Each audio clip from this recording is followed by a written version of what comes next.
Karimnagar parliament సభ్యులు కేంద్ర మంత్రివర్యులు బండి సంజయ్ గారు ఒక పత్రికా సమావేశంలో మాట్లాడుకుంటా మేము టిఆర్ఎస్ పార్టీకి కుటుంబ పార్టీ, బీఆర్ఎస్ పార్టీ అవినీతి పార్టీ, కేసీఆర్ గారి కుటుంబం 4 పత్తాలు ఆట ఆడుతుందని చెప్పి కొన్ని అనవసరమైన మాటలు మాట్లాడిండు. వాటిని మేము తీవ్రంగా ఖండిస్తున్నాం.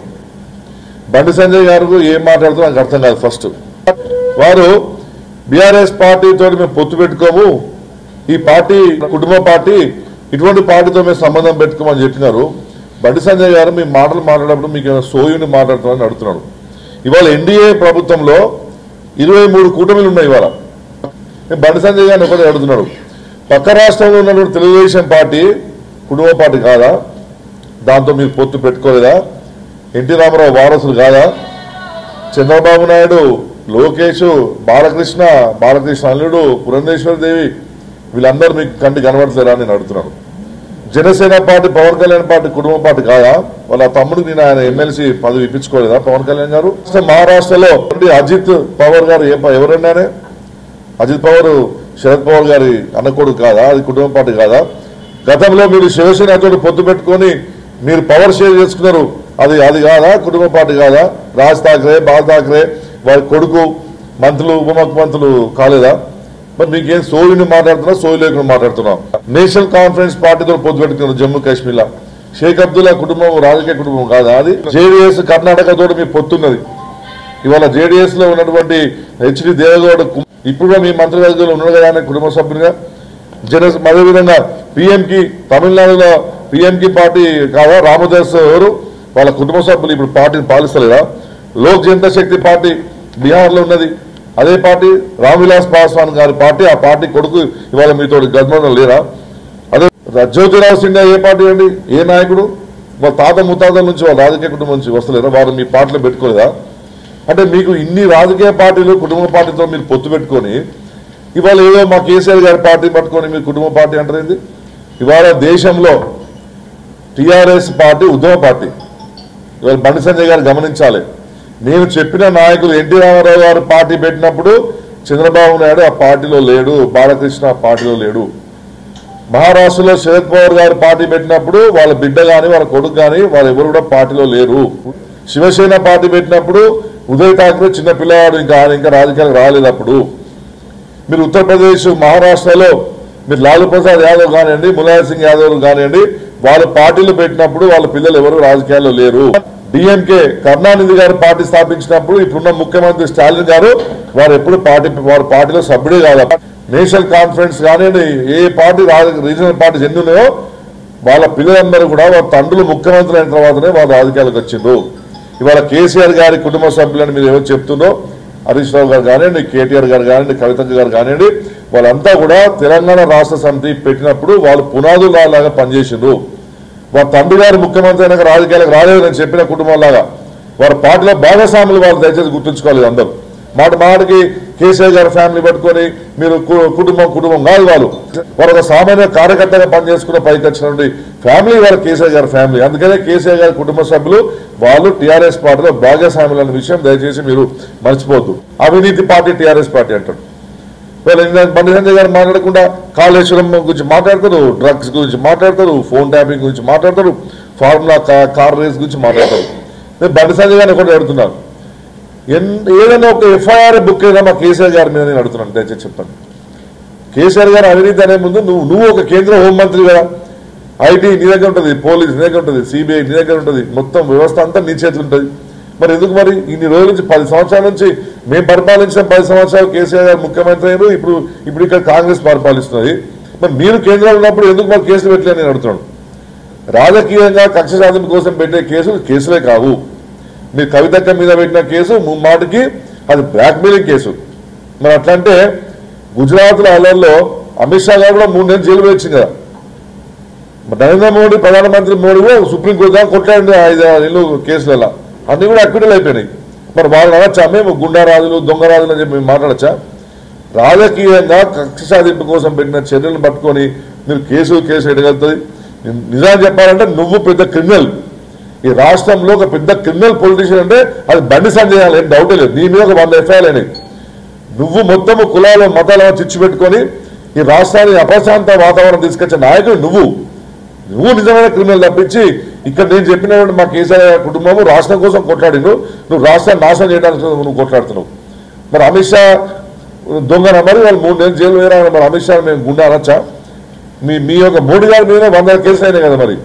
కాబట్టి ఈ కేసు నిలిచేటివి కాదు, ఇవి ఏమున్నా కూడా మీరు కావాలని చెప్పి బ్లాక్మెయిల్ తోటి చేసిన కేసు తప్పించి మా యొక్క అవినీతి ఆరోపణలు చేస్తే మాత్రం తగలేదని చెప్తున్నాడు. మరి వారు ఇంకోటి ఏం మాట్లాడుతున్నారు? ఇవాళ మీరు ఎంతమంది తీసుకున్నారండి భారతీయ జనతా పార్టీలకు? సుమారు ఐటీ రేట్స్ అయ్యి, సిబిఐ రేట్స్ అయ్యి అనేకమైన అక్రమ దందాలు చేసే 23 మంది నాయకులను మీరు తీసుకున్న పార్టీలకు.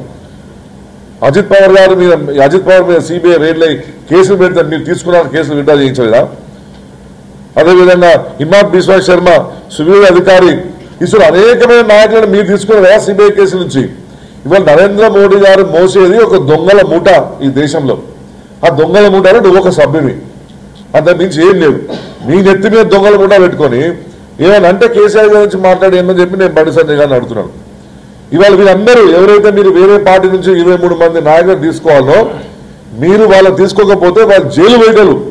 ఆ జైలు వేయ దొంగలు మీరు జైలు పెట్టుకొని ఇవాళ మీరు డ్రామాలు ఆడుకుంటా చిన్నదానికి పెద్దదానికి మీరు కేసీఆర్ గారి మీద అటాక్ చేస్తే మాత్రం ఊరికే ప్రసక్తి లేదని చెప్పి కూడా మేము తెలియజేస్తున్నాం. మరి వారు భారతీయ జనతా పార్టీ తోటి పొత్తు పెట్టుకుంటారు, కేసీఆర్ గారు మా దగ్గరకు వచ్చిందని మాట్లాడుతున్నారు. మాకేం కర్మండి మీ దగ్గర రావడానికి? మా బీఆర్ఎస్ పార్టీ బీజేపీని కలిసినట అని బండి సంజయ్ గారు నేను చెప్తున్నాడు. నీకు ఉన్నది దానికి శక్తి అంతా ఈ రాష్ట్రంలో తిప్పి కొడితే 2014లో మేము ప్రభుత్వం ఫామ్ అయినప్పుడు మా దగ్గర ఉన్న సంఖ్యలో నువ్వు 1% నువ్వు లేవు. మేము ఎందుకు వస్తాం మీ దగ్గరికి? 2019లో గెలిస్తే మీరు 2 గెలిచిండ్రు, అంతకుముందు 5 ఉండే. మీరు పడిపోయే పార్టీ మీది ఇక్కడ రాష్ట్రంలో. నిన్ననే మా పార్టీ ప్రభుత్వం కాపాడడం కోసం కేసీఆర్ గారు నిన్నెందుకు కలిసిండు? ఏది పడుతుంది ఎందుకు మాట్లాడతారు? నిన్ననే మీ కిషన్ రెడ్డి గారు మంచి వాత పెట్టిండు రవీంద్రరావుకి, అనవసరమైన విషయాలు మాట్లాడుకొని పరువు చేయగానే పార్టీ అని చెప్పి. మరి అయినా కూడా నీకు బుద్ధస్తలే అని చెప్పి నేను బండి సంజయ్ గారు సాఫ్ క్వశ్చన్ ఇస్తున్నాను. నిన్నలాగా మొన్న కరెక్ట్ 6 రోజుల కింద ఈ రాష్ట్ర ముఖ్యమంత్రి గారు రేవంత్ రెడ్డి గారు హైదరాబాద్లో ఒక ర్యాలీలో నరేంద్ర మోడీ గారిని కుక్కలు తిట్టిండు. ఇది పనికిరాని పైసా, వీడు దరిద్రుడు, దొంగ, దేశానికి అనర్హత ప్రధానమంత్రి ఉన్నాడు, రాహుల్ గాంధీ ప్రధానమంత్రి అయితే పిఓకేని ఆక్రమించుకుంటాడు అని మాట్లాడిండు. వారం రోజుల నుంచి ఎక్కడ పడుకున్నాడు నరేంద్ర మోడీ గారిని దేవుడు మా దేవుడు అని చెప్పులు మోస్తారు కదా అమిత్ షాది నరేంద్ర మోడీ. మరి ఎందుకు ఖండించలేదు వాళ్ళ బండి సంజయ్ గారు? మీ రేవంత్ రెడ్డి గారు అంత ఘోరంగా తిడితే ఎందుకు వారం రోజుల నుంచి కూడా స్పందించలేదు అని చెప్పి నేను అడుగుతున్నాడు. అంటే నీకు తెలుసు నువ్వు పై నుంచి నోట్ నుంచి దేవుడు అంటున్నావు, నీ మనసులో నరేంద్ర మోడీ దయ్యమైన సంగతి తెలిసిపోయింది. ఇప్పుడు నిన్న మాట్లాడిన 12-13 నిమిషాల్లో ఒక పత్రికా విలేకరు సోదరుడు అడుగుతే స్పందించిండు. వారు మాత్రం నరేంద్ర మోడీ గారి మీద మాత్రం స్పందించలేదు. కేసీఆర్ గారి మీద మాత్రం ఇక తుమ్ముతే దగ్గుతే పంటే లేస్తే కేసీఆర్ తిరిగి తప్పించి ఇక వేరే పనే లేదా నీకని నేను అడుగుతున్నాడు. నువ్వు దేవుడు అంటే నువ్వు దయ్యం అనుకున్నప్పుడు మా కేసీఆర్ గారు తెలంగాణ రాష్ట్రం తెచ్చినాడు బాబు. నీలా దొంగ కాదు మా కేసీఆర్ గారు. మరి ఊటికి ఆటికి నువ్వు కేసీఆర్ గారిని తిట్టుకుంటూ పోతే మాత్రం మేము సహించేది లేదని చెప్పి కూడా ఇవాళ బండి సంజయ్ గారు ఘాటుగా మేము హెచ్చరిస్తున్నాము. మరి బాగా మాట్లాడుతున్నాడు. ఇవాళ ఆరోపీ ఉన్నది ఇక్కడ కర్ణాటక నవీన రోజుల మొత్తం నాశనం అయిపోయి రోజు గుద్దుకుంటుంది. అక్కడ సరే 6 మార్కులు లేవు, పని ఆగిపోయింది. దాని మీద మాట్లాడేదానికి దమ్ము లేదు. కమలాపురం నీ నియోజకవర్గం కదా, కమలాపురంలో 4 లైన్ రోడ్డు పక్కన అక్కడ ఆర్ఓబి ఉన్నది. మా వినోద్ కుమార్ గారు గతంలో ఎంపీ ఉన్నప్పుడు ఆయన మొత్తం రోడ్డు తెచ్చి కేవలం బ్రిడ్జ్ కలపాల కింద అంతే, దాన్ని కలిపే సాధన అయితే లేదంట. కానీ ఈయన కూర్చొని మాత్రం కేసీఆర్ గారిని తిడుతున్నాడు. మరి ఇవాళ ఈ ప్రాంతానికి సంబంధించిన వ్యక్తే కదా బండి సంజయ్ గారు. మన పక్కన కాళేశ్వరం ప్రాజెక్టు ఉన్నది. ఇవాళ ఆంధ్రప్రదేశ్ రాష్ట్రానికి నరేంద్ర మోడీ గారు 80,000 కోట్ల రూపాయలు బీజీ లింక్ కింద కేటాయించాడు. 200 టీఎంసీ యొక్క నీళ్లు మన గోదావరి నీళ్లు ప్రకాశం బ్యారేజ్ ద్వారా బంగచెల్లకు తీసుకుపోయే ప్రయత్నం చేస్తుంటే నోరు మూసుకెందుకు కూర్చున్నాడు బండి సంజయ్ గారు? ఈ పిచ్చి కూతురు కూర్చొని ఢిల్లీలో కూర్చొని మరి మా రాష్ట్రానికి కూడా మా కాళేశ్వరం ప్రాజెక్టు కూడా నిధులు వేయాలని చెప్పి అడగడానికి నోరు ఎందుకు వస్తుందని చెప్పి కూడా మేము బండి సంజయ్ గారిని నిలదీస్తున్నాం.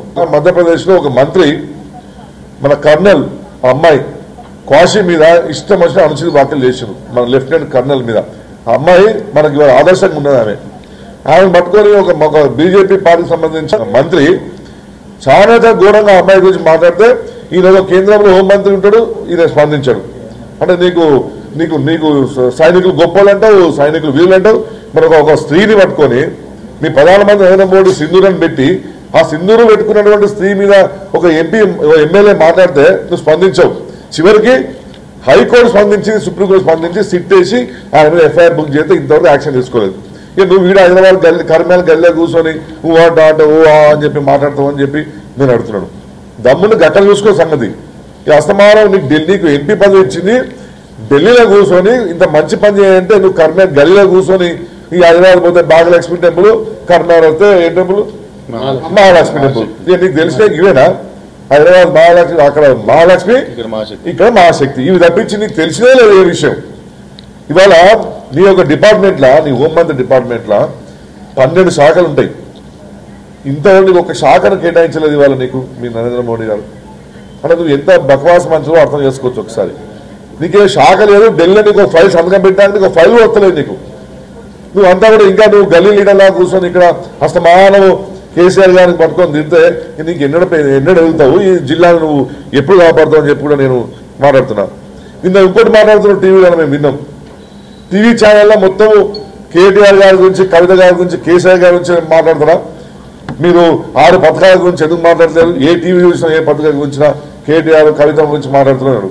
బండి సంజయ్ గారు ఈ రాష్ట్రంలో నువ్వు ఒక తుగులకివి కేంద్ర మంత్రిగా.